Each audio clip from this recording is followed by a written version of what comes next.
আমি এই কারণে বলতে চাচ্ছি যে, আমাদের সমাজে এমন অনেক মেয়ে আছে, যাদের পরিবারে এরকম অনেক ঘটনা ঘটছে। কিন্তু সবাই কিন্তু বলতে পারছে না। রাইট। আবার অনেক সময় আচ্ছা, হ্যাঁ, আবার অনেক সময় হচ্ছে এই যে, অনেকে জিনিসগুলো ফেস করে আম মেনে নিচ্ছি। মেনে নিচ্ছে, আবার অনেকে খারাপ পথও বেছে নিচ্ছে।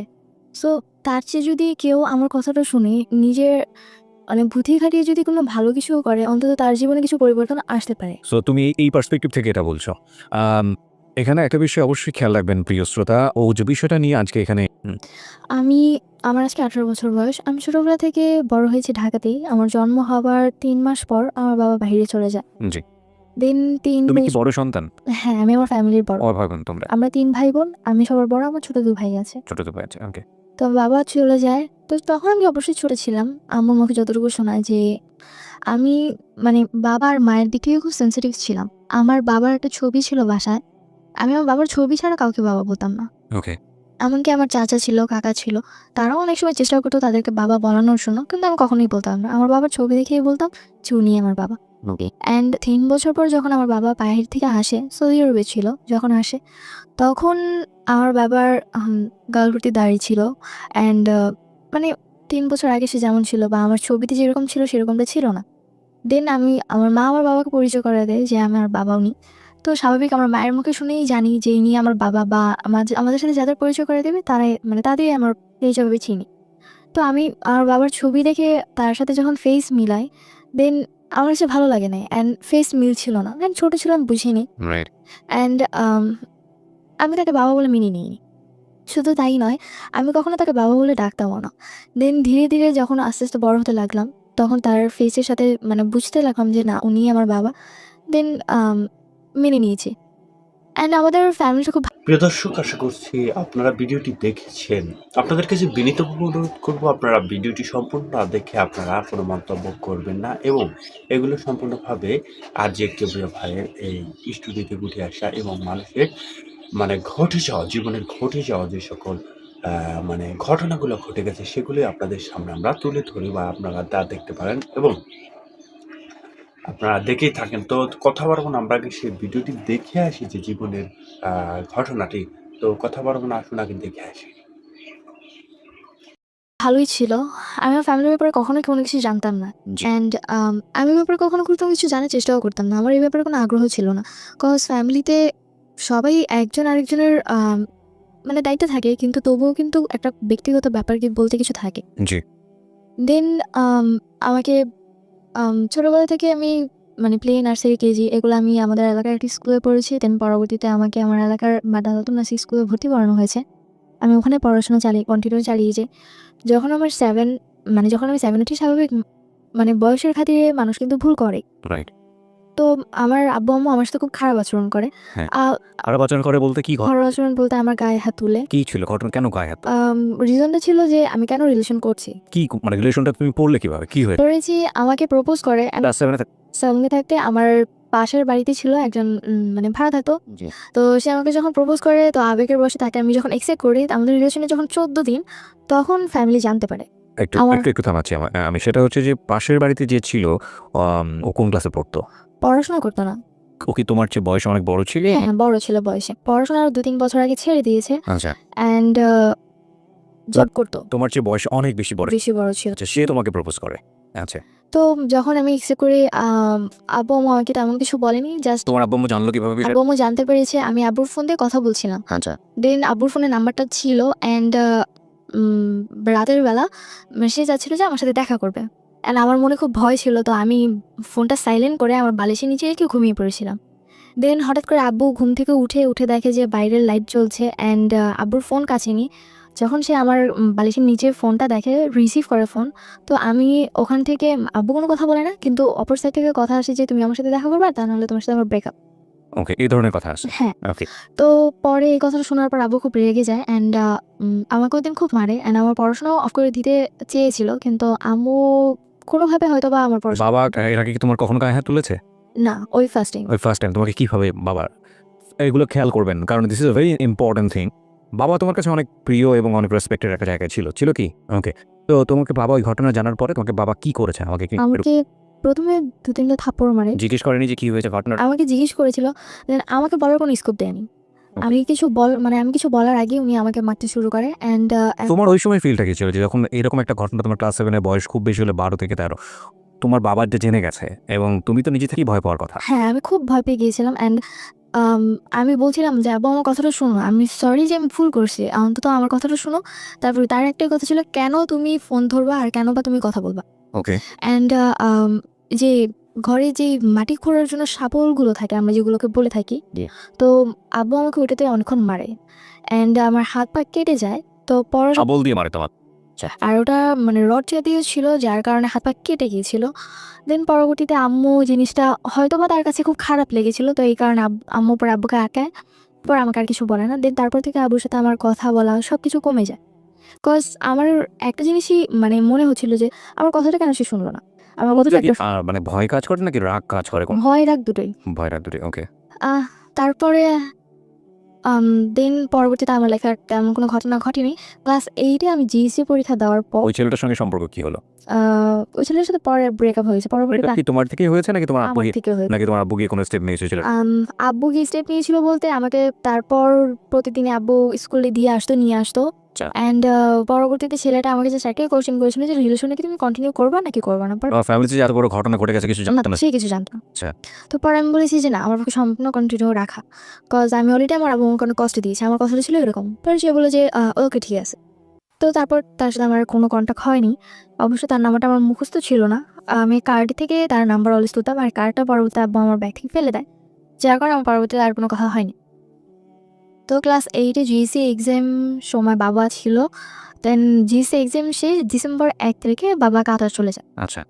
অ্যান্ড তারপরে আব্বু যাবার ১ মাস পর আম্মু আমার হাতে একটা ফোন ধরিয়ে দেয়। আচ্ছা। সেটা হচ্ছে নোকিয়া ফোন। টাচ ফোন ছিল। মানে নতুন মডেল যেটা বের হয়েছিল। ওকে। তো পরে নতুন ফোন ছিল, অনেক খুশি ছিলাম আমি। তো আমি বুঝতাম না তখন যে কী হচ্ছিল। তো রাতে আমি এফএম শুনতাম বা ফোনে ফেসবুক ইউজ করতাম। তখন আম্মু দেখতাম রাতের পর রাত জেগে কথা বলে। তো তোমাকে ফোন দিল এটা কি তুমি চেয়েছিলে নাকি এমনিতেই তোমাকে দিল? নিজে থেকেই তারা দিয়েছিল। নিজে থেকেই দিল? হ্যাঁ। যে তুমি এটা ইউজ করো? হ্যাঁ, এটা আমাকে ইউজ করো কজ আম্মু অনেক সময় বাইরে যেত, বাসায় কন্ট্যাক্ট করতে হতো। এই কারণে সে আমাকে ফোনটা দিয়েছিল। ওকে। তুমি কি এটা স্কুলে নিয়ে যেতে পারতে? না, স্কুলে অ্যালাউ ছিল না। ওকে। তো পরবর্তীতে আম্মু আম রাতে রাত জেগে কথা বলতো। তো আমি ভাবলাম যে হয়তোবা যদি আব্বুর সাথে কথা বলে কজ আব্বু তখন নতুন বাহিরে গিয়েছে। তো পরবর্তীতে জানতে পারলাম যে আব্বুর ফোন ছিল না। বাইরে যখন যায় তখন তার কাছে ফোন ছিল না। অ্যান্ড সে আরেকজনের ফোন নিয়ে আম্মুর সাথে ২-১ মিনিট করে কথা বলতো। তো পরবর্তীতে আমি আম্মুকে কোয়েশ্চেন করলাম যে, "তুমি কার সাথে কথা বলো?" পরে আম্মু বলল যে, আমার এক রিলেটিভের সাথে কথা বলি। আর কথাটা হচ্ছে যে আম্মুর বিয়ের আগে আম্মুর বিয়ে হয়েছিল ১৮ বছর আই মিন এসএসসি এক্সামের আগে।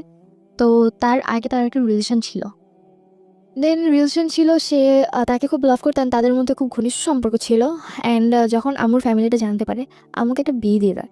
সেটাই তোমার বাবা ছিল? না, সে ছিল একটা স্কুল মাস্টার ছিল। ওকে। তার সাথে যখন আমার মায়ের বিয়ে দেয়, তারপর ৬ মাস সংসার হয়।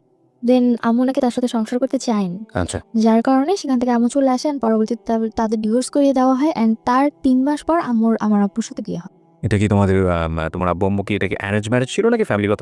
ছিল। দুপক্ষ থেকে অ্যারেঞ্জ ছিল? ওকে। তো আমি এই ব্যাপারগুলো জানতাম না। কোথা থেকে জেনেছো তুমি এটা? আমার একটা ফ্রেন্ড ছিল, আমার আম্মুর আবার বান্ধবী ছিল। তো তার মেয়ে আবার আমার ফ্রেন্ড। এখানে একটু মাফ করবেন প্রিয় শ্রোতা, আজকে আমি প্রচুর ইন্টারাপ্ট করবো। সাধারণত আমি গল্পে কখনো ইন্টারাপ্ট করি না, মানে সচেতনভাবেই পুরো গল্পটা শুনে যাই এবং লাস্টে গিয়ে কথা বলি। কিন্তু আজকে ইন্টারাপ্ট করার বিশেষ কারণ আছে, কারণ আমি চাই গল্পের ভেতরটা ব্যাকগ্রাউন্ডটা খুব চমৎকারভাবে উঠে আসুক। নইলে সামনে আমরা যে সিচুয়েশনটা ফেস করতে যাচ্ছি সেটার অনেক প্রশ্নের উত্তরই মিলবে না। কজ আমরা যে ব্যাকগ্রাউন্ডটা আপনারা আছেন এই ব্যাকগ্রাউন্ডটা খুব ভালো করে শুনবেন, প্রত্যেকটা বিষয়ে খুব ভালো করে শুনবেন। অলরেডি আমরা দুটো ঘটনার মুখোমুখি হয়েছি। নাম্বার 1 সেটা হচ্ছে ক্লাস 7 এ থাকতে ওকে যেভাবে এই একটা ঘটনার প্রেক্ষাপটকে যেভাবে টর্চার করা হলো সেটা খুব ভালোভাবে নিতে পারেনি, যদি বিষয়টা পরবর্তীতে মিনিমাইজ হয়ে গেছে, কিন্তু সাবসিকুয়েন্ট মাইন্ডে বিষয়টা থাকার কথা। ১ ২ নাম্বার হলো ও ফোন না চাইতেও ওকে ফোন দেওয়া হয়েছে, যেটা ওর ভাষ্য। আর আরেকটি বিষয় খেয়াল রাখবেন, এখানে ও যেটা বলছে সেটাই যে স্পষ্টভাবে সব কিছু সত্য সেটা নয়, তবে সেটাকে বিশ্বাসযোগ্য জায়গায় নিয়ে যাওয়ার জন্যই আমাদের এত বেশি প্রশ্ন। হ্যাঁ, তো এই বিষয়টা তুমি কবে জেনেছো? জেনেছি আমার বাবা যাওয়ার ১ মাস কি ১.৫ মাস পর। ১ মাস কি ১.৫ মাস পর? জানার পর তুমি তোমার মাকে এটা জিজ্ঞেস করেছো? হ্যাঁ। আচ্ছা। তো আমি যখন আমার ফ্রেন্ডের আম্মুর মুখ থেকে কথাটা শুনি আমি মানে অবাক হয়ে যাই যে how is that possible? And আমি ছোটবেলা থেকেই বিয়ে করা বা একজনের সাথে ফিজিক্যাল করা বা আরেকজনের সাথে করা এই জিনিসগুলো আমার খুব অপছন্দনীয় ছিল। আমি এগুলো কখনোই পছন্দ করতাম না।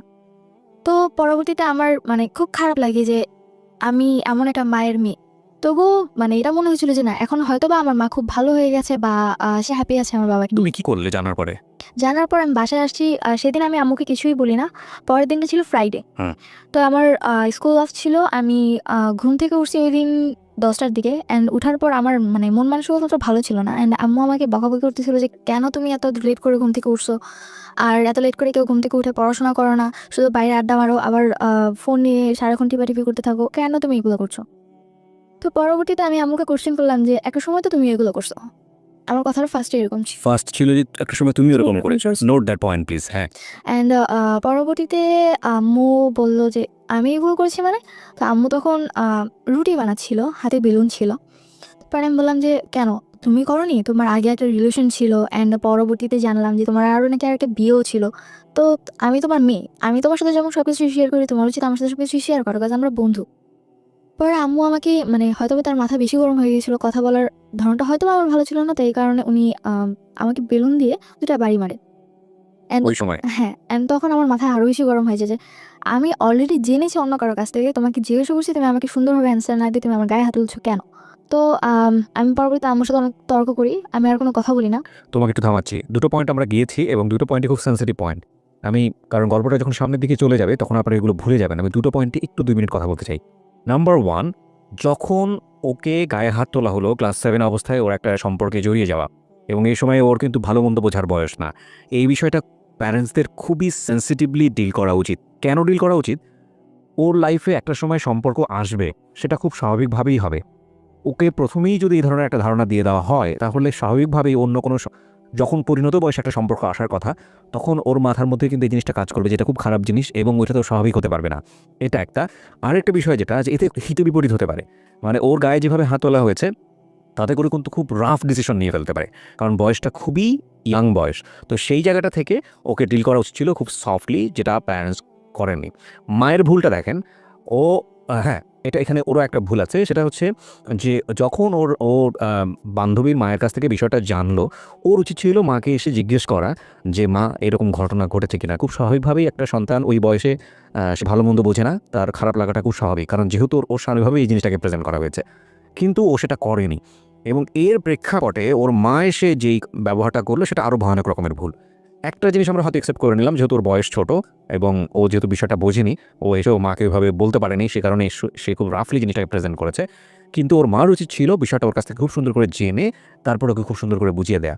আমরা যেই প্রযুক্তির যুগে বসবাস করি সেখানে আমাদের সন্তানেরা আমাদের অতীত জানবে না, এটা হতেই পারে না। আমাদের অতীত তারা জানবেই। একটা সময় যদি আপনি ভুল করে থাকেন বা কোনো একটা বিপদের মধ্যে পড়ে থাকেন বা যাই কিছু করে থাকেন না কেন, এই প্রযুক্তির যুগে সব কিছু ডকুমেন্ট থেকে যায় এবং একটা সময় গিয়ে আপনার সন্তান সেটা জানবেই। সুতরাং সেটার জন্য আপনার একটু প্রিপেয়ার থাকা উচিত যে আপনি বিষয়টাকে কত সফটলি আপনি আপনার সন্তানকে খুব সুন্দর করে জিনিসটা বোঝাবেন, যাতে করে তার মানসিকভাবে কোনো ধরনের সে বিপর্যয়ের মুখে না পড়ে। হ্যাঁ, বলো তারপর? তারপর থেকে আম্মুর সাথে তুললো। হ্যাঁ, গায়ে হাত তুললো। পরে আম্মুর সাথে আমার আর কোনো কথা বলি না। আমি রাগ করে আম্মুর সাথে কথা বলি না। কিন্তু এই প্রশ্নের উত্তর কি দিল তোমার মা? তুমি যখন তো বললে প্রশ্নের পরবর্তীতে আম্মু আমাকে আর কিছু বলেনি। শুধু এইটুকু গায়ে হাত তুললো, হ্যাঁ। হ্যাঁ, গায়ে হাত তুলেছে আর পরে এটাই বলেছে যে, "আমাদের ব্যাপারে তোমার না জানলেও চলবে।" Oh, this is a big mistake. Big mistake, okay. And এটা বলেছিল যে, "আমাদের ব্যাপারে তোমার না জানলেও চলবে অ্যান্ড নিজের লাইফের ব্যাপারে ফোকাস দাও। তোমার ফ্যামিলির ব্যাপারে এত কিছু জানার প্রয়োজন নেই।" আমরা এখানে একটা বিরতি নিব প্রিয় শ্রোতা। আজকে আমি প্রথমেই বলে নিচ্ছি আমি অনেক বেশি ইন্টারাপ্ট করব কারণ স্টোরির প্রয়োজনেই। এবং আপনারা ধৈর্য ধরে শেষ পর্যন্ত শুনবেন। This is a big family crisis. আজকের এই গল্পটা থেকে অনেক ছেলেমেয়েই বা অনেক ফ্যামিলি হয়তোবা তাদের চিন্তাভাবনার জায়গাটা পরিবর্তন করবেন। দেখুন, আমরা সমাজে এত কিছু নিয়ে কথা বলি, সমাজে এত প্রবলেম নিয়ে কথা বলি, কিন্তু ঘরের ভেতরে একটা শিশুর সুস্থভাবে বেড়ে ওঠার জন্যে তার যে মানসিক পরিবেশটা প্রয়োজন এবং একই সাথে বাবা-মা শিশুর সাথে কি আচরণটা করবেন বা কোন জায়গাটায় প্রাইভেসি মেইনটেইন করবেন বা প্রাইভেসি যদি ওপেন হয়ে যায় তাহলে সেটাকে কীভাবে ডিল করবেন, সেই বিষয়টা নিয়ে কিন্তু কোথাও কোনো আমাদের না আছে এডুকেশন প্রতিষ্ঠানে, না আছে কোথাও সামাজিকভাবে কোনো শিক্ষা। কিন্তু this is a very important part for our social life এবং ফ্যামিলি লাইফ। সেটার হয়তো আজকে একটা খুব ভালো দিক নির্দেশনা হয়তো আজকের এই এপিসোড থেকে আসবে। আপনাদের সবাইকে বলবো একটু ধৈর্য ধরে মনোযোগ দিয়ে শোনার জন্য এবং যারা এটাকে এন্টারটেইনমেন্ট হিসেবে নিচ্ছেন তাদেরকে আমি বলবো please get lost cause this episode actually not for the entertainment, so called entertainment. It's a part of entertainment of course. সেইভাবে যদি যাই তাহলে সো কল্ড এন্টারটেইনমেন্ট বলতে যেটা বোঝায় যে মুভি হলো বা নাটক দেখলাম তারপরে okay fine I get some মজা ফান, ভুলে গেলাম। আজকের এপিসোডটা বা সিক্রেটটা আসলে এরকম না, সামথিং বিয়ন্ড এন্টারটেইনমেন্ট। যদিও এটা এন্টারটেইনমেন্টেরই একটা অংশ, কিন্তু সামথিং বিয়ন্ড এন্টারটেইনমেন্ট। এন্টারটেইনমেন্টের ভেতরে entertainment, something beyond entertainment. Okay, so আমরা একটা ছোট্ট বিরতি নেই, বিরতির পর আবারও ফিরে আসছি। আশা করছি আমাদের সাথেই থাকবেন। Secrets. Something beyond entertainment.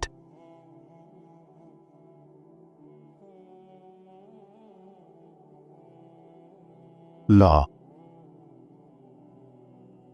Hate. Challenge. Motivation. Is truth. Impossible.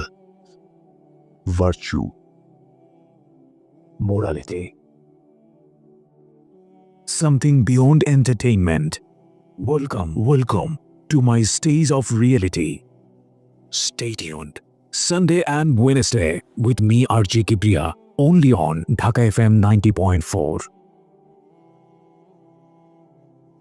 Secrets. Something beyond entertainment. Welcome back once again. আমাদের সঙ্গে রয়েছেন সুভা, আপনারা শুনছেন সিক্রেটস। আমি আজকে কি আপনাদের সাথে রয়েছি। সুভা যেখানটা ছিলাম, তারপর আম্মুর সাথে আমার কথা হয়নি 2-3 দিন, অ্যান্ড তারপর দেখি যে আম্মু একজনের সাথে কথা বলে অ্যান্ড বাইরে গিয়ে দেখা করে। তখন কি তুমি তোমার মার সঙ্গে স্বাভাবিক ছিলে, কথাবার্তা বলতে নাকি স্বাভাবিক একদম? বলতে নর্মালি ওরকম কথা হতো না, জাস্ট খেয়েছো কিনা বা খাওয়া কিনা বা স্কুলে যাবা কিনা। তোমার কোনো ফ্রেন্ড ছিল ওই মুহূর্তে তাদের সাথে তুমি এই বিষয়গুলো শেয়ার করতে? না, আমার আসলে আমি ছোটবেলা থেকে আমি স্কুলে পড়তাম, কিন্তু আমার ছোটবেলার স্কুল লাইফটা ছিল সবচেয়ে খারাপ। কেন? কজ আমার স্কুল লাইফে আমি কখনো কোনো ফ্রেন্ড করতাম না। আমার নিজের কাছে খুব খারাপ লাগতো, কজ সবার ফ্যামিলি এত সুন্দর, অ্যান্ড আমি সবসময় একটা জিনিস চাইতাম যে আমার মা, সবার মায়েরা তাদের স্টুডেন্টসকে বাচ্চাদেরকে নিতে আসে, আমি চাইতাম যে আমার আম্মু যেন আমাকে নিতে আসে। And যদিও যে বছরে যদি 2-1বারও সে আমাকে আনতে যেত, মানে তার চেয়ে মানে সেদিনটা মনে হতো যে আমার ঈদের মতো খুশি যে সে আমাকে নিতে আসছে। নিতে যেত না কেন, কোনো কারণ ছিল? নিতে যেত না, তখন আমার ছোট ভাই হয়েছিল, অ্যান্ড তার একটাই কথা ছিল যে তোমার ছোট ভাইকে বাসায় রাখতে হয়, দেখতে হয়। তো আমার বাসায় করে কেউ ছিল না? না, বাসার কেউ ছিল না। সো তুমি তোমার জায়গা থেকে এটা ফিল করতে, কিন্তু তোমার মায়ের জায়গা থেকেও বিষয়টা লজিক্যাল ছিল। হ্যাঁ, লজিক্যাল ছিল। তোমার শুধু বোঝাতো না বিষয়টা যে দেখো বাবা আমার এরকম সমস্যা যে কোনো নিতে যেতে এরকম পারে। কখনো বুঝাইনি, মানে আচ্ছা। আমার মায়ের আচরণ ছোটবেলা থেকে অনেক রাফ ছিল, Rough। অ্যান্ড একটা মা উনি তো একটা মানুষের নিম্ন স্তরে যেই বকাবকি করে বা স্ল্যাং, হ্যাঁ, কটু কথা বলে। কটু কথা বলে, মানে একটা মানুষের নিম্ন স্তরের চেয়েও নিচু কথা উনি আমাকে বলতো। আমি আগেই বলেছি আজকে আমি অনেক ইন্টারাপ্ট করব।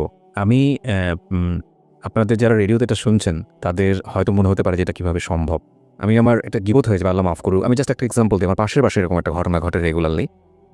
মেয়েটার বয়স আমি জানি না, এবং হঠাৎ করে সেদিন আমি শুনছিলাম, বাসায় ছিলাম অল্প সময়ের জন্য, মা এবং মেয়ের কনভারসেশন। মা মেয়েকে যেভাবে গালি দিচ্ছে, যে কথাগুলো বলছে, সেটা আমার কাছে কোয়াইট আনথিঙ্কেবল মনে হয়েছে। এবং মাঝে মাঝে দেখছিলাম যে মেয়েটার প্রতিবাদ করছে, ছোটো ছোটো অল্প অল্প প্রতিবাদ করছে। তোমার একটা সময় মনে হচ্ছিল যে এই মেয়েটার ভয়েসটা একটা সময় লাউড হয়ে যাবে, মা তখন আর কিছু বলতে পারবে না। কারণ বিষয়টা আসলে তাই হয়। আমরা যত কিছুই থাকি না কেন, হয়তো ওই মায়ের লাইফে একটা গল্প আছে, সে অনেক বেশি ফ্রাস্ট্রেটেড, নিশ্চয়ই আছে, নইলে মেয়ের সঙ্গে এত খারাপ ব্যবহার কেন করবে। কিন্তু এটা একটা না, মানে শস্য জমির মতো, আপনি যে কাজটা করছেন সেটার রেজাল্ট আপনাকে পেতেই হবে। এবং আপনি একজনের উপর ফ্রাস্ট্রেটেড হয়ে যদি আপনি আপনার সন্তানের সাথে খারাপ ব্যবহার করেন, আপনার সন্তান এটা কড়াই গন্ডায় আপনাকে দিয়ে দিবে, ব্যাগ দিয়ে দিবে। যাই হোক, বলেন তারপর। তো আমার সাথে প্রচুর খারাপ ব্যবহার করতো, উঠতে বসতে খেতে বসলে অনেক খারাপ আচরণ করতো, অ্যান্ড মানে মাঝে মধ্যে নিজেরা সেটা মনে হতো যে আল্লাহ কেন আমাকে বাঁচায় রাখছে বা আমি কেন মরে যাই না। তো এক পর্যায়ে সুইসাইড অ্যাটেম্পের চিন্তা করলাম ওই যে ক্লাস 7 এর থাকতেই। তখন আমি ক্লাস 9-এ Class 9 প্রথম থেকে ভর্তি হয়েছি। Okay. তো ইচ্ছে করছিল যে বেঁচে থাকার চেয়ে মরে যাওয়াটা হয়তো আমার কাছে অনেক বেশি বেটার। হুম। তো আমার আম্মুর সাথে একটা ছেলের মানে নর্মালি কথা হতো, আমি ওর সাথে জানতাম, কখনো দেখিনি। তো হঠাৎ একদিন রোজার মাস, তখন আমার বাসায় আসছে সে। তো তখন আমার বাসায় তাকে দেখে আমি অবাক যে কে এই লোকটা, অ্যান্ড সে দেখতে নর্মালি সুন্দর ছিল, তাই আমার ভালো লাগে।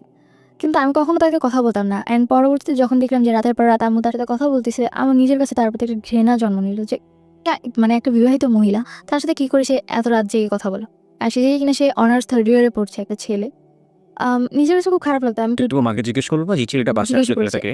সে ছিল পরে বললো যে আমাকে পরিচয় করিয়ে দিল যে আমি তাকে আমার ভাই বলে জানি, তোমার মামা। তোমার মামা? হ্যাঁ, আমার মামা। হ্যাঁ। পরে আমি বললাম যে আচ্ছা ঠিক আছে। তো আমি কখনো তার সাথে কথা বলতাম না, আমি পছন্দই করতাম না তাকে, কোনোভাবেই পছন্দ করতাম না, আমার বিরক্ত লাগতো তাকে দেখলে। তো সে যদি বাসায় আসতো আমি বের হয়ে যেতাম, বা সে যদি ঘরে থাকতো আমি অন্য রুমে গিয়ে বসে থাকতাম। কখনো তার সাথে কথা বলতাম না। বাট তোমার তো উল্টো আচরণ হওয়া উচিত যে একটা যাকে তুমি পছন্দ করছো না এবং তুমি গেস করছো যে তোমার মা ছেলেটার সঙ্গে কথাবার্তা বলছে, তো তুমি তাকে কেন স্পেস দিচ্ছ? তুমি তো তোমার মায়ের রুমেই বসে থাকা উচিত ছিল। বসে থাকার বলতে আমার ভালো লাগতো না তাদের কথা শুনতে, অ্যান্ড তার যেরকম কথা বলতে আমার পছন্দ হতো না, বিরক্ত লাগতো। আর তোমার সামনেই এটা করতো? হ্যাঁ, আমার সামনে করতো। কি ধরনের কথা বলতো? চলে যেতাম, মানে তারা একসাথে বসে কথা বলতো, আবার ছেলেটা আম্মুর হাত ধরতো, এগুলো আমার পছন্দ ছিল না। তোমার সামনে এটা করতো? হ্যাঁ, আমার সামনে এটা করতো। তোমাকে অ্যাভয়েড করতো? তুমি এগুলো পছন্দ করতে? অ্যাভয়েড বলতে যখন একটু বেশি মানে গভীর হয়ে যেত তখন আমাকে বলতো যে একটু বাইরে যাও, দেখো তোমার ভাই কোথায় আছে। ছি ছি ছি ছি। তো পরবর্তীতে এর মধ্যে আমার ছোট ভাই জন্ম নেয়। একদম একটা মিনিট থামাচ্ছি, সরি। সেটা হচ্ছে যে যখন এই জিনিসটা হতো, তুমি তো একটা গেস করতে যেটা this is a bad thing. হ্যাঁ, ব্যাড তো তো তো ওই সময়টাতে তুমি এগুলো কি করতে? তোমার ভেতরের মানে ইমপ্রেশনটা কি হতো? খুব খারাপ লাগতো, ইচ্ছে করতে যে হয় ওকে মেরে ফেলে, মানে আমার মাকে মেরে ফেলে, আর তা নয় নিজে মরে যায়। মানে এতটা খারাপ লাগতো, মানে খুব গিল্টি ফিল হতো নিজের মধ্যে। তো এর মধ্যে মানে যখন এই জিনিসগুলো দেখতাম তার মধ্যে হঠাৎ করে একদিন রাতে দেখি যে আমার বাসায় কেউ একজন আসছে। আমি আমার রুমে শুয়েছিলাম, আমার বাসায় কেউ একজন আসছে। তো তুমি তোমার মাকে বলতে যে মা এগুলো আমার ভালো এগুলো লাগছে? ঠিক না। হ্যাঁ, আমরা বলতাম মাঝে মধ্যে যে, "আম্মু এগুলো কেন করো?" তো আম্মু বলতো যে, "কি করি? কিছুই তো করি না। জাস্ট নরমালি কথা বলি।" মানে তার কথাটা উড়ায় দিত। না, তুমি তোমার মাকে বলতে পারছো মা কেন আসবে উনি বাসাতে? আমি বলতাম, পরে বলতো যে, "আসে, ভাই আমার কথা বলতে আসে। মাঝে মধ্যে দেখো না খাবার-টাবার নিয়ে আসে, ওনার পছন্দ। এই কারণে আসে। এছাড়া আর কিছু বলতো বাট না।" তোমার যে ভালো লাগে না এটা বিষয়টা? এটা আমি বলেছি তাকে। তার কথা একটা, "তোমার ভালো লাগলে কি? সে তোমার কাছে আসে না। তুমি কেন এটা মানে কেয়ার করতেছো?" তার কথাটা ছিল এরকম। আমি কেন কেয়ার করতেছি? সে তো আমার কাছে আসতেছে না, আসতেছে তার কাছে। তার ভালো লাগতেছে তোমাদের আসতে। বাসাটার আশেপাশে কোনো লোকজন ছিল না? আসলে আমাদের বাসার আশেপাশে যে লোকজন ছিল মানে তারা তাদের মতো বিজি। পাশে একজন হিন্দুদের ফ্যামিলি আছে। ফ্ল্যাট এটা? হ্যাঁ, ওকে। তো সে তার মতো থাকতো, আর আমাদের ডান পাশে যারা থাকতো তারাও তাদের মতো বিজি থাকতো। মানে তাদের আচরণটা অনেক খারাপ ছিল, যার কারণে তাদের সাথে কেউ মিশতে পারত না। মানে এই বিষয়টা কিরকম ছিল যে তোমাদের সঙ্গে তাদের কোনো সম্পর্ক ছিল না? সম্পর্কই ছিল না। ওকে। আর আমাদের আশেপাশে যারাই আসছিল নতুন আসছিল, তো নতুন তাদের তোমার সঙ্গে তোমার বাবার সম্পর্ক কেমন ছিল? ১ম এ খুব ভালো ছিল, অ্যান্ড 7 এর তো আমি কাহিনীটা জানি না যে সময়ের গল্পে আছে ওই সময় কেমন ছিল? ওই সময় অতটা ভালো ছিল না। মানে সে আমার সাথে কথা বলতো না বেশি। বাবাও তোমার সাথে কথা বলতো? না, কথা বলতো না। জাস্ট এমন আছো, ভালো আছো, শেষ। ওই বাবা তোমার সঙ্গে কথা বলতো না কেন? কথা বলতো না, সে বলতো আমি খারাপ হয়ে গেছি, ঘোরাফেরা করি, ফোন ইউজ করি, ফেসবুক চালাই। আর আমার ফ্যামিলির কাছে ফেসবুক, ইউটিউব জিনিসটা ছিল সবচেয়ে খারাপ। ফোন তো তারাই দিয়েছে। হ্যাঁ, তারাই দিয়েছে। অ্যান্ড তারা বলতো যে, "কেন ফোন দিয়েছি, গান শোনো, নরমালি ফ্রেন্ডসদের সাথে যদি কথা বলা হয় ২-১ মিনিট কথা বলো। আর আমাদের খবর না হলে নিব, তুমি কেন ফেসবুক ইউজ করবা?" আচ্ছা। তাদের কাছে ফেসবুক জিনিসটা খুবই খারাপ। মানে তোমার আব্বুর কোনো আইডি ছিল ফেসবুকে? না। কোনো আইডি ছিল না? আইডি ছিল না। ওকে। তারা তোমার কাছ থেকে পাসওয়ার্ড বা তারা ফেসবুক করতে কি জানতো? তারা ইউজ করতে পারতো না পারতো না। ফেসবুকটা জিনিসটা। ওকে। তো এই কারণে তারা আরো বেশি খারাপভাবে হোস্ট করতে জিনিসটা। তো পরবর্তীতে যখন এখানে একটা বিষয় একটু বলি প্রিয় শ্রোতা, যেগুলো ইজ ভেরি ইম্পর্টেন্ট বিষয়। সেটা হচ্ছে যদি আপনার সন্তান কখনো এরকম ফেসবুক ইউজ করে, আপনি এটাকে স্টপ করতে পারবেন না। যদি স্টপ করেন তাহলে যেটা হবে যে সে গোপন করে অন্য কিছুই ব্যবহার করে আপনাকে ধরা দেবে না। So let him free. তাকে ফেসবুক, ইউটিউব সে যেটা করতে দিন। আপনার অ্যাক্সেস রাখবেন একটা সার্টেন পিরিয়ড পর্যন্ত। লাইক ও বয়প্রাপ্ত হওয়া পর্যন্ত ওকে সুন্দর করে বোঝাবেন, বাবা তুমি যেটাই করো না কেন কোনো প্রবলেম নাই। তোমার পাসওয়ার্ডটা আমার কাছে রাখো, তোমার আইডিটারি সব কিছু আমার কাছে রাখো। ওকে, তুমি তোমার মতো করে করো। আমি যদি কখনো ফিল করি যে তোমার এই আইডিতে বা আমার এটাতে মনিটর করার প্রয়োজন আছে, তাহলে আমি এটা ঢুকে দেখবো যে তুমি কার সাথে কীভাবে কন্টিনিউ করছো। এটা তোমার সেফটির জন্যই প্রয়োজন। কজ আমি যেহেতু তোমার চেয়ে অনেক বেশি এক্সপিরিয়েন্স এরিনাতে, আমি চাই না তুমি কোনো ভুল করো। So that is the best way. এরপরে যদি আপনার কোনো বেস্ট ওয়ে জানা থাকে, ইউ ক্যান এক্সারসাইজ দিস। বলেন। তো তারপরে একদিন রাতে দেখলাম যে আমার বাসায় একজন আসছে। তো জিনিসটা আমার কাছে কোনোভাবেই ভালো লাগেনি। তো আমি পরে আম্মুর রুমে যেয়ে নক করি। অ্যান্ড নক করার পর মানে আমি যেটা দেখি সেটার জন্য আমি একদম তৈরি ছিলাম না। আর সে কটার দিকে এটা ঘটনা? তখন রাত মেবি ১:৩০ কি ২টা বাজে। তখন তুমি ক্লাস 9 এ পড়ো? হ্যাঁ, তখন ক্লাস 9। 1:00-2:00 সময় তুমি কি করছিলে? ১:৩০-২টার দিকে বলতে আমি তখন রাত জেগে এফএম শুনতাম। দিনটা ছিল বৃহস্পতিবার। ভূত এফএম আগে ডর হতো। মেবি কোনো একটা চ্যানেলে, আমার ঠিক মনে নেই। 89.2 তে। হ্যাঁ। তো আমি সেটা শুনতেছিলাম, আর ওটা তো রাতে ২টা পর্যন্ত হতো। হ্যাঁ। তো সেটা শুনতে আমার কানে হেডফোন ছিল। আমি ১ম এ কোনো কিছু শুনিনি যে কেউ আসছে কিনা বা কোনো আওয়াজও পাইনি। পরবর্তীতে যখন আমি ওয়াশরুমে গেলাম তখন দেখলাম যে আম্মুর রুমের লাইট অন করা। ওকে। তো পরে আমি আম্মুর রুমে যখন নক করি, পরে আম্মু গেট খুলে দেখি যে আমার এক রিলেটিভ। তো আমি তখনও জানতাম না যে তার সাথে আম্মুর আগের রিলেশন ছিল। তো পরবর্তীতে যখন আমি দেখে অবাক, পরে আমি জিজ্ঞেস করলাম, "আপনি এখানে এত রাতে?" ছেলেটাকে জিজ্ঞেস করবে? চিন্তা তুমি তাকে? হ্যাঁ, চিনতাম। কজ আমার রিলেটিভ হয়। রিলেটিভ বলতে কি ধরনের? রিলেটিভ বলতে আমার আম্মুর যার সাথে রিলেশন ছিল, তাকে আবার আমার এক খালামণি পছন্দ করতো। তো সে আবার আম্মুর সাথে যখন তার একটু ঝগড়া হচ্ছিল, তো সেই ঝগড়ার সময় আমার ওই খালামণি কোনো একভাবে আম্মুর ওই বয়ফ্রেন্ডকে বিয়ে করে ফেলে। ওকে। বাট ওই সময়ে তুমি যাকে দেখলে তাকে তুমি আগে থেকে চিনতে কিনা? হ্যাঁ, আগে থেকে চিনতাম। আগে থেকে কিভাবে চিনতে? বিকজ খালামণির সাথে কয়েকবার আমাদের বাড়িতে আসছে। ওকে। তো সেভাবে আমি খালামণি মানে কি আপন খালামণি ছিল নাকি আপন না, একটু দূরে। তোমার মায়ের বান্ধবী ছিল? না, আমার আম্মুর খালার মেয়ে। তোমার আম্মুর খালার মেয়ে সে, সেই মেয়ের হাজবেন্ড হচ্ছে এটা। ওকে, তোমার আম্মুর খালা। তো খালা মানে কি আপন খালা? না, সেটাও দূরের। দূরে। তো তার সঙ্গে তোমার দেখা হয়েছে, কোথায় দেখা হয়েছে? সেটা দেখা হয়েছিল, আমি এলাকার ভিত্তিকে নর্মাল খালু হিসেবেই চিনতাম তাকে। তো পরবর্তীতে যখন আমার বাসায় দেখি তখন তাকে না না, তুমি আমাকে বলো, কারণ আজকের এই স্টোরিটা খুব সেন্সিটিভ একটা স্টোরি। তুমি ভালো করে গ্রাফ না করতে পারলে অনেকে বিলিভ করতে পারবে না, এবং সে জায়গা থেকে আমার অনেক প্রশ্ন আছে তোমাকে। তোমার দেখা হয়েছে কোথায় ফার্স্ট তার সাথে? আমার ফার্স্ট দেখা খালামণির সাথে আমি তাদের বাসায় তাকে দেখছি। খালামণির সাথে তুমি তাদের বাসায় কেন গিয়েছিলে? ছোটবেলা ছিলাম, তার ছেলে ছিল আমার বয়সী, তো তাদের সাথে খেলতাম। তো একদিন গেছি, আমি খালামণির হাজবেন্ডকে কখনোই দেখিনি, বিকজ সে বাইরে ট্যুর দিয়ে জব করতো। তো ওই দিন যখন আসে, তো তার সাথে ছোটবেলা তার সাথে একবার আমার দেখা হয়েছিল। অ্যান্ড উনি একটা কারখানায় জব করতো যেখানে কিনা পেন্সিল তৈরি করতো। অ্যান্ড উনি আমাকে একবার পেন্সিল গিফট করেছিল, and তারপরেই আমি তাকে চিনি। ওকে, সো এটা কি তোমার বাসার আশেপাশে ছিল? এটা আমার বাসা থেকে কিছু দূরে, কিছু দূরে ছিল, মানে তোমরা যেখানে থাকতো তার সাথে? 7 মিনিটের রাস্তা। ওকে, ফাইন। তারপর তো দেখলা, তারপরে দেখার পর আমি অবাক, অ্যান্ড দেখলাম যে তার ড্রেস আপ চেঞ্জ। মানে একটা মানুষ ড্রেস আপ স্বাভাবিক, কারো বাসা আসলে আমরা যেরকম ড্রেস আপ পরে আসতে দেখি, উনি সেরকম ছিল না। আমার বাবার ড্রেস আপ পরা ছিল। তোমার রুমে, তোমার মায়ের রুমে তোমার বাবার ড্রেস পরা? হ্যাঁ, আই মিন রাতে যা পরে ঘুমায় মানুষ, হ্যাঁ। মানে নাইট ড্রেস টাইপ। ওকে, তো পরবর্তীতে আমি যখন আস করলাম, পরে মানে তোমার দুই ভাই কই ছিল? আমার 2 ভাই ঘুমোচ্ছিল। তোমার মায়ের রুমেই? হ্যাঁ, আমার রুমে, আর আমি আলাদা রুমে। ওদের বয়স কত ছিল? তখন আমার বয়স, বা তোমার দুই ভাইয়ের বয়স? আমার 2 ভাইয়ের একজনের বয়স ছিল মেবি 4 বছরের মতো, আরেকজন একদমই ছোট, কি ওকে। 6-7 মাস। তোমাদের রুম কটা ছিল বাসায়? বাসায় 3 রুম ছিল, বাসায় 3টা রুম ছিল, একটাতে তোমার মা থাকতো ভাইদেরকে নিয়ে, আর একটাতে তুমি থাকতে, আরেক রুম খালি ছিল। এক রুম গেস্টের জন্য বা খালি ছিল। হ্যাঁ, তো পরবর্তীতে যখন আমি দেখলাম, আমার মাথা প্রচন্ড পরিমাণে গরম হয়ে যায়, কেন তিনি তার সাথে এত রাতে মিট করবে। ওকে। অ্যান্ড আমি আম্মুর সাথে খুব খারাপ আচরণ করি, ওই সময়? ঝগড়া করি ওই সময়, তখনই তার সামনেই ঝগড়া করতে থাকি। অ্যান্ড পরবর্তীতে সে যখন এই জিনিসগুলো দেখে, চেঁচামেচি হতে থাকে, আশেপাশে মানুষও চলে আসতে পারে, এই ভয়ে উনি ড্রেস আপ চেঞ্জ করে চলে গেছে। ওই সময় বের হয়ে ওই সময় বের হয়ে গেছে। বাই দ্য ওয়ে, তুমি যে বাসায় থাকতো, বাসায় গেট ম্যান ছিল না? গেটম্যান না, আমাদের বাসা, মানে আমাদের বাসাটা ছিল এরকম যে আম্মুর রুম ভিতরে, তারপর একটা মাঝখানের রুম, তারপর আমার রুম। আমি ওর বাইরের রুমে ঘুমো। তোমার কয়তলায় থাকতে? তালা বলতে আমাদের তালা সিস্টেম নেই, মানে একতলাই, সবকিছু টিন সেট? মানে তালা সিস্টেম একতলা, উপরে ছাদ। উপরে ছাদ, মানে পুরো বাসাটাই ছাদ ঢালাই করা একতলা বাসা। ওকে, বাসায় কোনো গেটম্যান ছিল না? ওকে। তো যেটা তালা দেওয়া সবকিছু আম্মুই করতো। পরে যখন চলে গেছে, অ্যান্ড আমার কাছে খুব খারাপ লাগে। অ্যান্ড আমি কেন, মানে আমার বাড়িটা খাবার কাদের? আম্মুর নামে লেখা। এটা কি তোমার বাবা বানিয়েছে নাকি তোমার? আমার নানুর জমি ছিল, পরে আম্মু ও, বাড়িটা তোমাদের? হ্যাঁ, বাড়ি। আশেপাশে যে ভাড়া থাকে তারা তোমাদের ভাড়াটিয়া দ্বারা? আশেপাশে ভাড়া করতে, বাড়িটা আমাদের, আশেপাশে যারা থাকে তারাও তাদের মতো বাড়ি আলা। ওকে, ফাইন, ঠিক আছে, সিনারিওটা বুঝতে পারছি আমরা। তারপর? হ্যাঁ, তো আমার কাছে খুবই খারাপ লাগে। অ্যান্ড এই জিনিস, মানে আমি তার সাথে, আমার খালুর সাথে কেন খারাপ আচরণ করি, এর জন্য আম্মু আমার গায়ে হাত তোলে।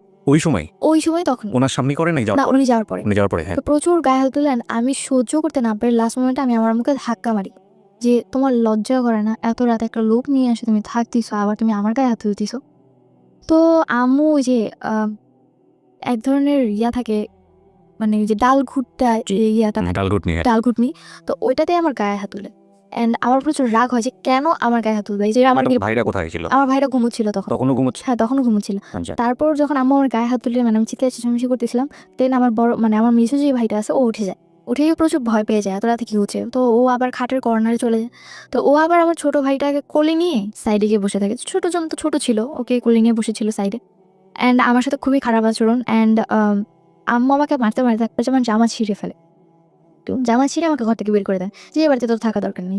যে মেয়ে কিনা মাকে বুঝবে না, মার প্রবলেম বুঝবে না, সেই মেয়ের এ বাড়িতে থাকা দরকার নেই, বাসা থেকে বের হচ্ছে। ওকে। একদিকে আমার জামা ছিঁড়ে গেছে, খুবই খারাপ অবস্থা। আমি এত রাতে কি করে আমাকে বাসা থেকে বের করে দেয়, আমার আরো খারাপ লাগে। এন্ড আমি বাইরে কান্না করতে থাকি। পরে 6টার দিকে ভোর, তখন আমাকে ঘরে ঢুকায়। কটার সময় বের করতে তোমাকে? আমাকে বের করে দেয় তখন মেবি 2:30 বাজে, 2:30 কি 3টার দিকে। ওই 3টার সময় বের করে দিলে তুমি কোথায় ছিলে? বাইরে, গেটের বাইরে দাঁড়িয়েছিলাম। দাঁড়িয়ে ছিলে মানে 3 ঘন্টা তুমি ওখানে দাঁড়িয়ে? হ্যাঁ, ওখানে দাঁড়িয়েছিলাম। অ্যান্ড এর মধ্যে আশেপাশে কোনো লোকজন ছিল না? আশেপাশে ভোরবেলা এত রাত কেউ থাকে না। থাকে না? তো আমি বাইরে, আমাদের যে পিড়াটা ছিল ওখানে বসেছিলাম আমি। তো আম্মু সারা রাত আমাকে, মানে কোনো কথাও বলে না, অ্যান্ড রুমের ভিতরে থাকে। পরে আমাকে 6টার দিকে ঘরে ঢুকায়। আমি ঘরে ঢুকানোর পর আমি আম্মুর সাথে আর কোনো কথাই বলি না, একদমই কোনো কথা বলি না, আমি আমার রুমে চলে যাই। তো Can you imagine the situation? Who is right, who is wrong? That is not my point. Point is, বাসায় এরকম একটা ঘটনা ঘটেছে, আমি মেয়েটার কথা চিন্তা করছি। আমি বলছি না তার মা রাইট অর রং, আপনারা আপনাদের জায়গা থেকে চিন্তা করবেন। এই মেয়েটা 3টা পর্যন্ত ক্লাস 9-এ পড়ুয়া একটা মেয়ে। যখন অ্যাডোলেসেন্স পিরিয়ড চলে একটা মানুষের, অ্যাডোলেসেন্স পিরিয়ডের মারাত্মক বয়সন্ধিকাল, খুবই সেন্সিটিভ একটা টাইম ব্যক্তিত্ব বিকাশের জন্য। এই মেয়েটাকে রাত 3টার সময় বাসা থেকে বের করে দেওয়া হয়েছে এবং সে গেটে 3 ঘন্টা ওখানে বসেছিল। তারপরে বাসায় ঢুকলে ওই বাসাটা তার কাছে কি পিসফুল মনে হবে না জাহান্নাম মনে হবে, এটা আপনি একটু ফিল করার চেষ্টা করেন। ওকে, তারপর তারপর যখন ঘরে ঢুকি, তো আমি আম্মুর সাথে আর কোনো কথা বলি না। তো পরের দিন আম্মু সকালবেলা মানে নাস্তা বানায় খাওয়া দাওয়া করে চলে যায়, মানে আম্মুর রুমে তালা মেরে চলে যায়। তো আমি ঘুম থেকে উঠি 11টার দিকে, উঠে দেখি যে আম্মুর রুম তালা মারা। অ্যান্ড আমি আমার রুমে, আমার জামা কিন্তু অলরেডি ছিঁড়ে আছে অ্যান্ড চেঞ্জও করতে পারিনি। আম্মু আমাকে যা জিজ্ঞেস বলছে, ছিল না হ্যাঁ স্কুল ছিল, স্কুলে যাওয়া হয়নি। জানি। ওকে, তো আমার চেঞ্জ করতে আমি আমার রুমেও যেতে পারিনি। আমার রুমে আমার ড্রেস আপ যা ছিল, তো আমি আমার রুমে জাস্ট শুয়েছিলাম। কি করবো কিছু বুঝতে পারতেছিলাম না। তার উপর রাতে এত কাহিনী গেছে, খুব ক্ষুধাও লাগছে আমার তখন। তো তখন এই জিনিস মানে কান্না করতেছিলাম, চিন্তা করছিলাম যে কেন আমি এই ফ্যামিলিতে জন্ম নিয়েছি, আমি কেন মরে যাই না। তো পরবর্তীতে আম্মুর সাথে ওই যে কথা বলতো, তা আম্মু তাকে নিয়ে আমার বাসায় আসে। ওই যে ছেলেটার সঙ্গে কথা বলতো সেই ছেলেটা তোমার পাশে, ছেলেটার নাম কি ছিল? ওই ছেলেটার নাম ছিল রাসেল। রাসেল। ওকে, তো ছেলেটার নাম ছিল রাসেল অ্যান্ড ও আম্মুর সাথে বাসায় আসে। অ্যান্ড আসার পর পরবর্তীতে যখন আম্মু তাকে সব কিছু বলে, অ্যান্ড বলার পর আমার ছোট 2 ভাইকে আমার নানু বাসায় রেখে আম্মু তাকে নিয়ে আমার বাসায় আসে। ওকে। অ্যান্ড আসার পর তাকে বলে যে তুমি যে মেয়েকে বুঝাও। রাসেলকে বলে? হ্যাঁ, রাগমাপে নিয়ে মেয়েকে বুঝাও। তো আমি তো নর্মালি তাকে দেখতে পারতাম না, সহ্য করতে পারতাম না, বিরক্ত লাগতো তার আমার প্রতি। তো তারপর সে বলে যে কি হয়েছে তোমার, কেন তুমি আমার সাথে এরকম খারাপ আচরণ করতেছো? And সে আমার রুমে আসার আগে একটা ড্রেস নিয়ে আসে, তো আমি পরে চেঞ্জ করি, তারপরে তার সাথে কথা বলি।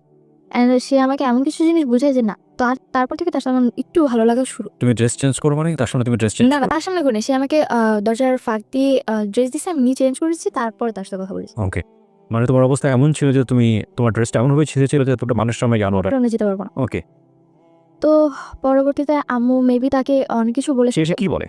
সে এসে বলে যে দেখো মানুষের লাইফে অনেক ভুল হয়ে থাকে অ্যান্ড তুমি কিছু মনে করো না, তোমার আম্মু যা করছে করছে ভুলে যাও, আর এরপর থেকে কখনো করবে না, তুমি তোমার আম্মুর সাথে নর্মাল হয়ে যাও। ওকে, মানে সে অ্যাপোলজি করে তোমার আম্মুর প্রেক্ষাপটে। তো পরে আমি বললাম যে সে কেন এগুলো করতেছে, আমার তো ভালো লাগে না, অ্যান্ড আমি তো পড়াশোনা করতেছি, সে কেন এগুলো বুঝে না, and আমিও তো খারাপ হয়ে যেতে পারি তার এই জিনিসগুলো দেখে।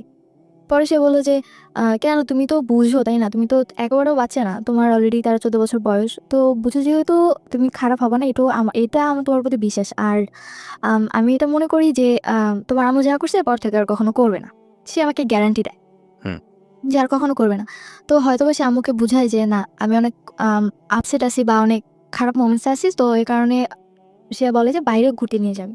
তো তার 2-3 দিন পর, 2-3 দিন আম্মুর সাথে আমার তেমন একটা কথা হয় না, জাস্ট নর্মালি আম্মু মাঝে মধ্যে যদি জিজ্ঞাসা করে যে যা হয়েছে সে ভুলে যাও, তো জাস্ট খাওয়া দাওয়া এইটুকুই।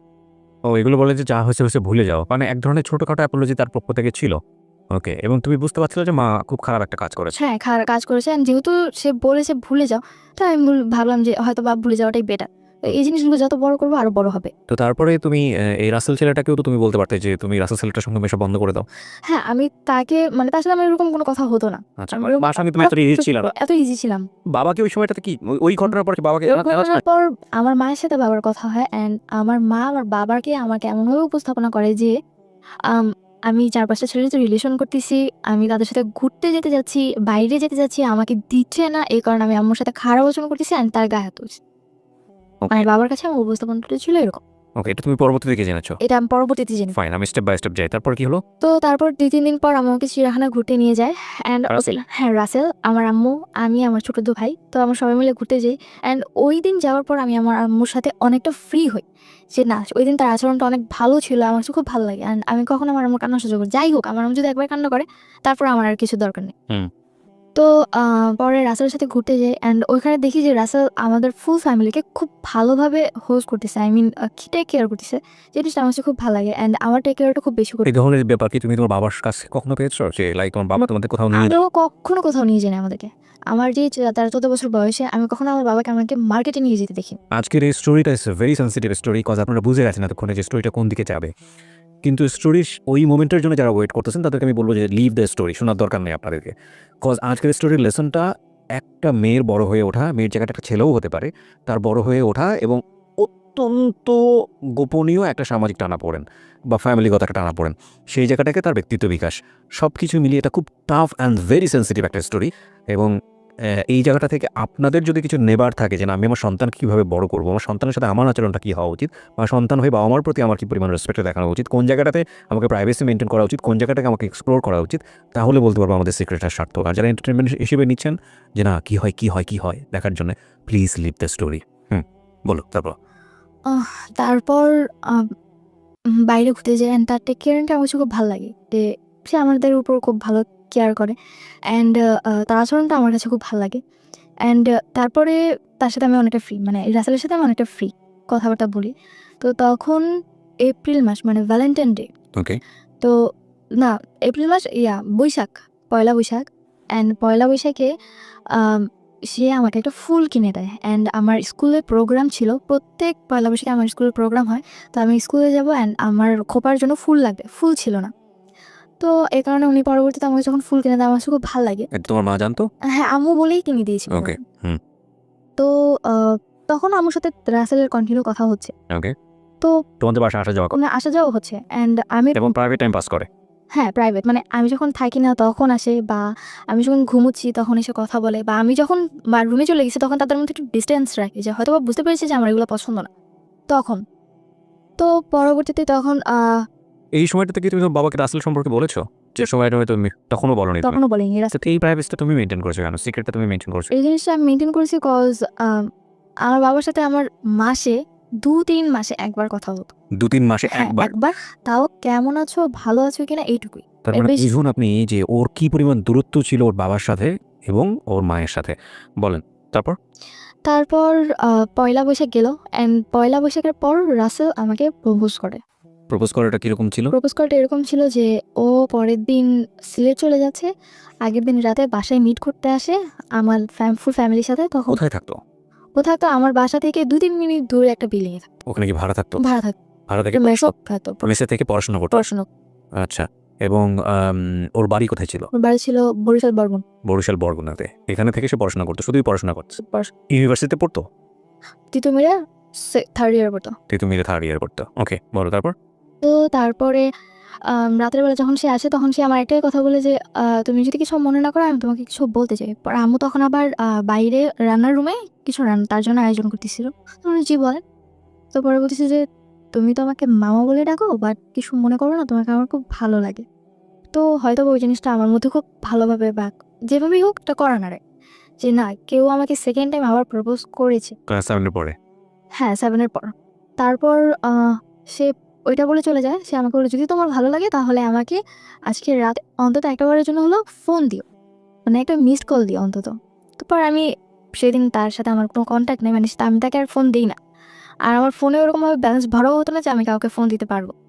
তো আমি তাকে আর ফোন দিই না। পরবর্তী দিন সে আমাকে ফোন দেয় সিলেট যাবার পর। দেন রাতে তার বাস ছিল, সিলেট চলে গেছিল। দেন তারপর আমাকে ফোন দেয়। আমরা এখানে একটা বিরতি নেব প্রিয় শ্রোতা, ছোট্ট একটা বিরতি। আশা করছি আমাদের সাথেই থাকবেন। আমরা আমাদের আজকের এই এপিসোডটি আপলোড করেছি আমাদের ইউটিউব চ্যানেলে। ওখানে আপনারা সুপার ছবি দেখতে পারবেন।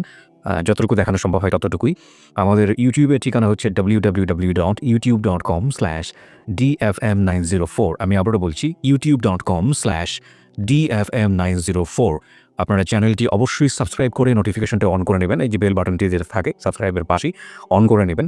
তাহলে আপনি আমাদের অনুষ্ঠান যত এখানে আপলোড হয় সব কিছু আপনি মুহূর্তের মধ্যে আপনার মোবাইলে জানতে পারবেন, এবং একই সাথে পুরনো এপিসোডগুলো আপনারা চাইলে এখান থেকে শুনতে পারবেন, ডাউনলোড করতে পারবেন। সো আমি আবারও বলছি youtube.com/dfm904। Please subscribe. ফিরে আসছি ছোট্ট একটা বিরতির পর। Secrets. Something beyond entertainment.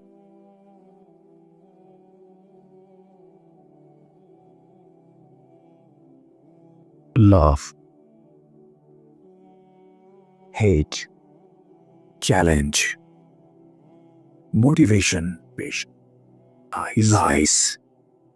Truth. Impossible. Virtue. Morality. Something beyond entertainment. Welcome to my stage of reality. Stay tuned. Sunday and Wednesday with me RJ Kibriya, only on Dhaka FM 90.4. Secrets. Something beyond entertainment. স্বাগত আরও একবার শুনছেন secrets Dhaka FM 90.4-এ। আমি RJ Kibria আপনার সাথে রয়েছি। কথা না বাড়ি আবারও ফিরছি আমাদের সুভার কাছে। হ্যাঁ, সিলেটে গেল। হ্যাঁ, তারপর যখন উনি পরের দিন আমাকে ফোন দিল। পরে আমাকে বলল যে, "তোমার কি আমাকে কোনোভাবে ভালো লাগে না যে তুমি আমাকে একটাবার ফোন দিলা না?" তো আমি বললাম যে, "আমার ফোনে ব্যালেন্স ছিল না, তাই আমি ফোন দিতে পারিনি।" তো যখন এই কথাটা বলি তখন বলে যে, "থাক, আমার আর কোনো অ্যান্সারের প্রয়োজন নেই, আমি অ্যান্সার পেয়ে গেছি।" পরে তার সাথে আমার কন্টিনিউ কথা বলা।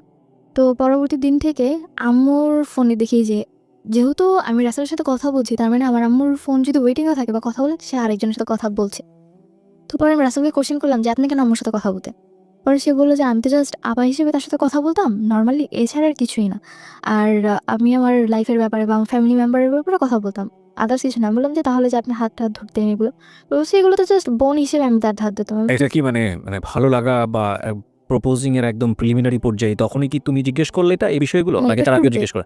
না, আগে তো না, পরে। পরে মানে তোমাকে ভালো লাগার হ্যাঁ, করার পরে, হ্যাঁ। ভালো লাগা প্রপোজ করার পর। তো যখন এই কথাগুলো বলি, তো প্রত্যেকটা কথারই মানে এমন একটা অ্যান্সার ছিল যে না, মানে সে এগুলোর ব্যাপারে কোনোভাবেই ইনভলভ না। তো তখন স অ রাসেল সিলেটে, তো আমি তো বাড়িতে। তো আমি ঠিক তার ২-৩ দিন পর আমি সেম ভাবে রাতে বাসায় ঘুমোচ্ছিলাম। ওইদিন হয়তোবা আমি রাতে কোনো এফএম শুনতে ঘুমিয়ে পড়েছি। আমার রাতে মানে কানে হেডফোন। তো আমার ওই ব্যাপারে আর হুঁশ নেই যে না, আমার কানে হেডফোন দিয়ে আমি ঘুমিয়ে পড়েছি। প্রপোজটা কি তুমি অ্যাকসেপ্ট করেছিলে?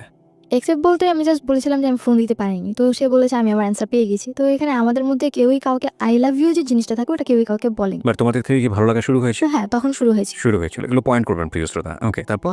তো আ পরে দেখি যে রাতের বেলা, তখন মেবি রাতের ৩:৩০ কি ৪:৩০ কাছাকাছি এরকম টাইম। তখন দেখি যে আমার কানে এখনও রেডিও চলছে অ্যান্ড ফোনে চার্জ একদম ব্যাটারি লো। তো পরে আমি উঠে ফোনের চার্জারটা আমার রুমে ছিল না, আমি আম্মুর রুমে চার্জার আনতে গেছি। তো আমাদের বাড়িতে কেউই রুম নক করে ঘুমোতো না। তো ওইদিন রাতেও দেখলাম যে আম্মুর রুম মানে নক ছিল না, ভিড়ানো ছিল এরকম টাইপের, কিন্তু ডিম লাইটটা অন ছিল, যেটা কিনা আম্মু অন করে ঘুমায় না। তো আমি ভাবলাম যে আম্মু হয়তো ঘুমিয়ে গেছে, রুমে গিয়ে ডিম লাইট অফ করে দিই। অ্যান্ড আমি রুমে ঢুকে এর আগের বার তো জাস্ট আমার খালুকে দেখেছিলাম আর নক করার পর তারা গেট খুলে। তো পরবর্তীবার আমি আমার ওপেনলি মানে যা দেখি সেটার জন্য আমি প্রপারলি প্রস্তুত ছিলাম না, একদমই না। অ্যান্ড আমার হাত থেকে ফোনটা পড়ে যায়, ব্যাটারি-ট্যাটারি খুলে যায় ফোনের। টাচ ফোন ছিল তো, টাচটা ফেটে গিয়েছিল। তো আমি দেখে মানে একদমই সহ্য করতে পারিনি। আম্মুর রুমের দরজাটা জোরে মানে আটকিয়ে দিয়ে আমি আমার রুমে এসে দরজা আটকিয়ে মানে কি করব তখন? মানে বাঁচবো না মরে যাবো সেটা চিন্তা করতেছিলাম। মানে কি ছিল বিষয়টা? বিষয়টা ছিল যে আমাদের আমাদের যে বাসার গলিটা, ওই গলির ১ম ঢুকতেই একটা বাড়ি থাকে। ওই বাড়িতে একটা ছেলে থাকতো। তো ও আবার মার্কেটে জব করত। তো ওর সাথে নাকি আম্মুর কথা আগে থেকেই মোটামুটি ছিল অ্যান্ড সেদিন আমি স্টোরি জানতে চাচ্ছি না। তুমি আনএক্সপেক্টেড কাউকে ওখানে দেখেছো? হ্যাঁ, আনএক্সপেক্টেড। মানে আমি নরমালি তাকে ওরকমভাবে চিনতাম না। যে যাকে দেখলে তুমি ওই রাতের পরে তাকে চিনেছো না তার আগেই তুমি তাকে চিনতে? পরে চিনেছি। পরে চিনেছো। সো ওকে, আমি সিচুয়েশনগুলো জানি। তারপরে তোমার রুমে আসার পরে কি হলো? তো আমি আমার রুমে এসে দরজা আটকে দেই অ্যান্ড পরবর্তীতে আম্মু ড্রেস আপ চেঞ্জ করে পরে আমার রুমে এসে নক করতে থাকে আর ওই লোকটা ওখান থেকে চলে যায়। তো আমি রুমের দরজা খুলি না।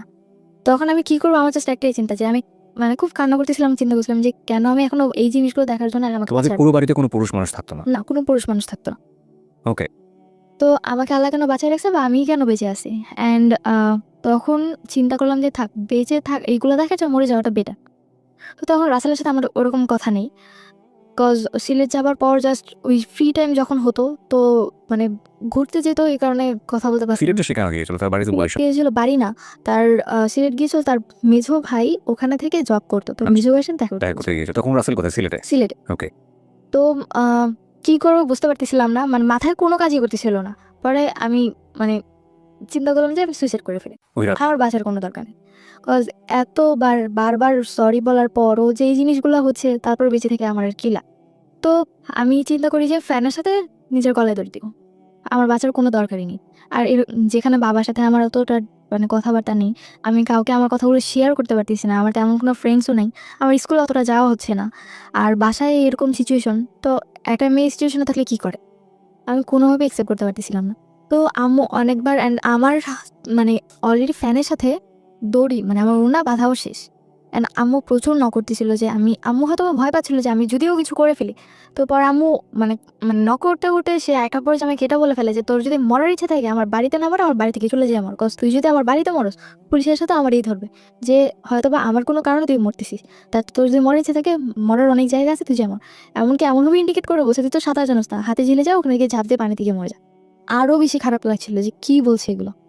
দেন how much my desperate she is, আমি জানি না কোনটা সত্য কোনটা মিথ্যা, কজ সেটা জাজমেন্ট করার অধিকারও এই শোন নাই, এবং সেটা করা সম্ভব না কারণ it's not an investigative show. But এগুলো একটা ফ্যামিলিতে যদি হয় কি অবস্থা দাঁড়াবে, এবং মানে যে পক্ষর কথা বলছে সে পক্ষ কতটা ডেসপারেট এই বিষয়টাতে, ভয়ানক। বলুন তারপর আম্মু এরকম কথা যখন বারবার বলতেছিল তখন এতটা রাগ হলো নিজের ভিতর যে না, মরে গেলে তো মরেই গেলাম, মরে গেলে না কেউ আমার ব্যাপারে কিছু জানলো বা আমি না কাউকে কিছু বলতে পারতেছি না, আমি আমার মাকে ভালো করতে পারতেছি, তা আমি মরে গিয়ে কী করবো? তার চেয়ে ভালো মানে যতটুকু মানে তখন মনে হচ্ছিল যে না আমি একটা যুদ্ধের ময়দানে চলে এসেছি, আমাকে ফাইট করে বাঁচতে হবে এখন, যদি আমি ফাইট না করতে পারি তাহলে আমাকে কেউ মেরে ফেলবে। ক্লাস 9-এ পড়ো তখন, তখন আমি ক্লাস 9-এ, আর মাঝামাঝি সময় মানে জুন জুলাই এরকম। পড়াশোনা করতে পারতে? পড়াশোনা বলতে আমার ওরকম পড়াশোনা হতো না, পরীক্ষার আগে রাতে যদি একটু পড়তাম তাও ওই অবধিই হতো। তোমার গ্রুপ কি ছিল? আমার গ্রুপ ছিল কমার্স। কমার্সে, ওকে। অ্যান্ড ছোটোবেলা থেকেই মানে আমার আম্মু যেটা বলতো যে আমার বেশি পড়ার প্রয়োজন হতো না, যদি আমি অল্প পড়তাম তাহলেই আমার মানে সিলেবাস কভার হয়ে যেত। তো কী করবো বুঝতে পারতেছিলাম না, পরে আমি গেট খুললাম, অ্যান্ড গেট খুললে আম্মু দেখে যে মানে ওড়নাটা ফ্যানের সাথে বাঁধা। পরে আম্মু আমার হাত ধরে মানে চুলের মুঠি ধরে আমাকে তার রুমে নিয়ে গেলো, নিয়ে গিয়ে ধাক্কা মারে, অ্যান্ড কী বলে ওয়াইড্রোপ যে থাকে সেটার সাথে লেগে আমার কপালটা কেটে যায়। অ্যান্ড যখন আমার কপাল কেটে যায় তো পরে বলে যে তোর যখন এতই মরার ইচ্ছে এখানে কেন তুই মরবি, তুই বাইরে গিয়ে মর, তোর দরকার নেই এখানে থাকার বা এখানে বাঁচার।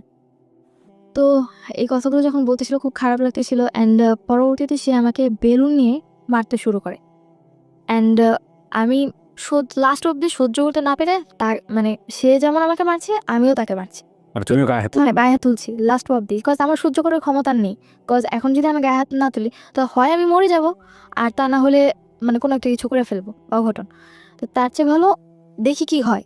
তো আমি তার গায়ে হাত তুলি, অ্যান্ড প্রিয় দর্শক, আপনারা ইতিমধ্যে ভিডিওটি দেখলেন এবং এই ভিডিওটি দেখলেন, এগুলো সম্পূর্ণভাবে মূলত একজন মানুষের জীবনে ঘটে যাওয়া গল্প, যেগুলো মূলত মর্মান্তিক বা মর্মসুখ অবস্থায় তারা সুন্দরভাবে আর যে কেবলা ভাইয়ের কাছে এগুলো তুলে ধরেন, যেগুলো আপনারা দেখে থাকেন।